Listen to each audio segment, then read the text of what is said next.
Buenas y bienvenidos a todos a un nuevo vídeo de Tecnophone Pro. Y en esta ocasión vengo a hablaros del Samsung Galaxy S8. Y es que gracias al benchmark de Geekbench 4 se ha filtrado la potencia bruta de este smartphone. Y lo mejor de todo es que viene en sus dos versiones, tanto la versión con procesador Exynos como la versión con Qualcomm Snapdragon 835.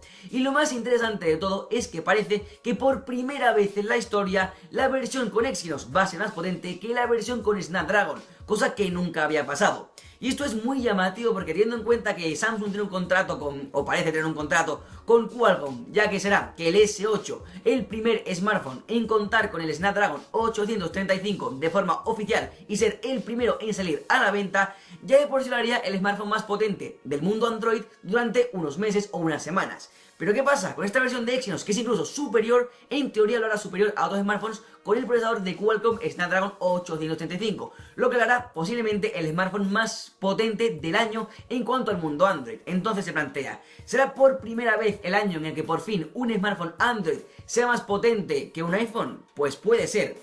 Así que nada, te digo, en este vídeo no solamente vamos a contarte esto, como es la historia más concretamente, sino también compararemos los resultados, las filtraciones con los smartphones Android a día de hoy para ver si la mejora es grande o no, y también compararlo con el iPhone 7 Plus para ver si la mejora es mayor y si por fin un smartphone Android supera a lo mejor de Apple en cuanto a potencia bruta. Ojo, en papel, o sea, después ya se ve otra cosa.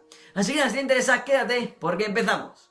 Como acabo de deciros, en este vídeo no vamos únicamente a ver la diferencia que hay del S8 en la versión de Exynos y la versión de Qualcomm, sino que también veremos los resultados, cuáles son las diferencias y en qué se va a resultar esto, y también lo compararemos con los smartphones Android que hay a día de hoy liderando el mercado en cuanto a potencia, y también frente al referente en cuanto a potencia en los benchmarks, que es a día de hoy el iPhone 7 Plus. Así que empezamos con las diferencias. Como sabréis, Geekbench es un benchmark que mide el single core, es decir, del procesador que está dividido en 4, en 8, en 10 núcleos, cogerá uno de ellos y verá cuánta potencia es capaz de dar en cuanto a números, corriendo unas aplicaciones, unos, digamos, gráficos, para ver cuánto es capaz de dar. Y después una multicore, poniendo a trabajar el procesador en conjunto con todos los núcleos. Pues bueno, para la primera versión, lo tenemos aquí apuntado, el Galaxy S8 con versión de Qualcomm, la más baja, ha dado una puntuación de 1929 puntos, mientras que la versión single core con Exynos tendrá únicamente una puntuación de 1978 puntos, unos 50 puntos de diferencia que bueno, no es mucho. Lo importante viene en la versión del multicore, que ahora veréis que tiene un sentido también, que da una puntuación más elevada y ya con bastante diferencia, siendo la primera, la que tenemos aquí, la del S8 con Snapdragon 835, una puntuación de 6084 puntos, que ojo, está muy bien. Siendo la segunda versión, la de Exynos, la con el 8895, dando una puntuación de 6375 puntos, lo cual es sin duda muy sorprendente, ya que está 300 puntos por encima y se coloca, aunque veremos más adelante, en el smartphone más potente del mundo a día de hoy, así que ya veréis en qué se resuelve todo esto. Pues bueno, ¿por qué llama la atención que esto ocurra? Ya que normalmente las versiones de Exynos suelen montar, y esta vez no es una excepción, la gráfica de Mali, la que monta Mali. En esta ocasión, la versión de Qualcomm montará el 540 de Adreno 540, mientras que la de Exynos montará la Mali G71. Entonces, por experiencia en los últimos años, en cuanto a procesadores, el Exynos y comparado con los de Qualcomm estaban bien de rendimiento, un poco por debajo, pero muy poco.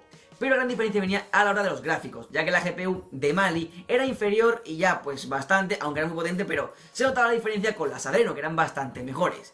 ¿Qué pasa? Que parece que se han optimizado mucho mejor, que funciona genial, y esta 540 da un resultado muy parejo al de Exynos, incluso iguales o incluso por debajo, y esta diferencia tan pequeña ahora se suma a que el Exynos en cuanto a procesamiento va a ser más rápido que el Snapdragon, con lo cual la diferencia aumenta un poco, y aunque no va a ser mucho en cuanto a rendimiento real, está ahí y es muy llamativo. Aún así, las dos versiones rendirán muy bien y están las dos liderando el mercado cuando, vamos, lo veremos más adelante, pero en cuanto a benchmarks, son los dos smartphones más potentes a día de hoy.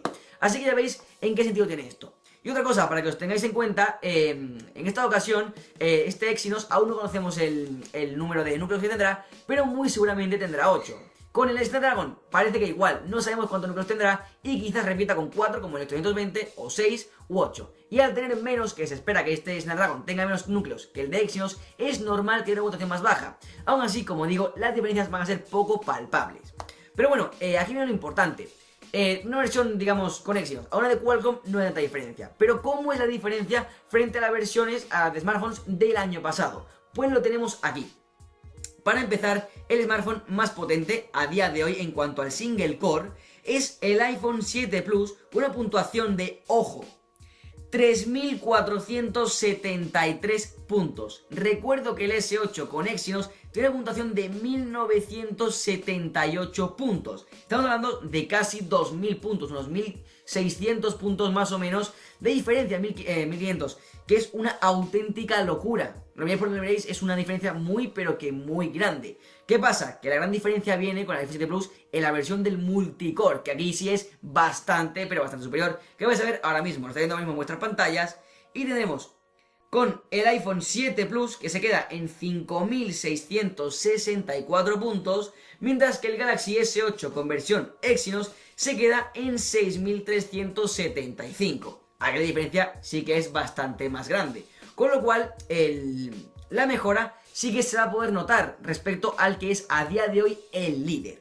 Pero bueno, viendo todo esto, ¿en qué sitúa esta puntuación en cuanto a los smartphones de Android? Pues a día de hoy el único smartphone que en el single core se le acerca es el Huawei Mate 9, con una puntuación de 1.898 puntos, que no está nada mal, pero sí que se queda 100 puntos por debajo. Y si de por sí el Mate 9 es una auténtica bestia, mirad aquí cómo la diferencia ya se nota un poco más, aunque sí que hace pensar que el cambio generacional no es tan grande. Eso ya veremos cómo sale, pero parece que de 2017 a 2016 no hubo un salto tan grande, con lo cual ya veremos. Eso sí, como volvemos a decir, en el multicore sí que se nota bastante la diferencia, ya que tendremos el único smartphone que se le acerca aquí, es el Huawei Mate 9, otra vez, con 6.112 puntos, que se quedaría a unos 200 puntos, un poquito más, del S8 Plus con Exynos.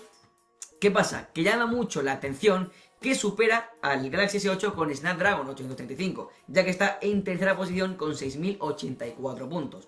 Con lo cual, lo que quiere decir, la diferencia que hay este año entre 2016 y 2017 es una especie de engaño, entre comillas, ya que sobre el papel, y digo sobre el papel, que eso pues tiene mucho sentido luego cuando lo comparas en el mundo real, la versión de 820 o 821 no es tan grande la diferencia respecto a las versiones nuevas de 835 y mucho menos a la del Kirin 960, que ha demostrado que rinde muy pero que muy bien. Así que quizás si estás pensando en comprarte un smartphone de 2017 o 2016, en cuanto a potencia no tengas ahí la referencia, y más teniendo en cuenta que, por ejemplo, el LG G6 monta el 821 y quizás la potencia que hay entre este y uno nuevo con 835 no es tan grande, así que ya veremos.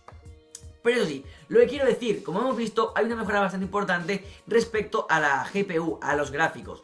Por tanto, lo que sí veremos, y esto es importante y que tengáis en cuenta, es que la versión nueva del 835 con la Adreno 540 y la versión de Exynos con la GPU Mali G71 son más rápidas en cuanto a los gráficos, que es lo más importante, ya que a día de hoy, en cuanto a procesador, los Snapdragon 820, 810 y tal, 650, rinden muy bien, no hay ningún tipo de duda. Pero la gran diferencia que habrá entre un smartphone con una versión anterior del procesador a la de este año viene en los gráficos. ¿Qué recibe esto? ¿En qué se va a notar? Pues por ejemplo, en cuanto a renderizar vídeos, que es una cosa que se hace cada vez más, pues se va a notar. Después, teniendo en cuenta que el próximo Galaxy S8 y muchos smartphones, como por ejemplo los que monten el 835, son compatibles con aplicaciones, digamos, de sobremesa, a la hora de realizar vídeo cada vez es más normal que haya microchips para trabajar en smartphones y también en ordenadores y tablets. Lo que quiero decir que gracias a estos procesadores, comparados con la generación anterior, seremos mucho más rápidos a la hora de procesar vídeo y podremos trabajar mucho mejor en cuanto a edición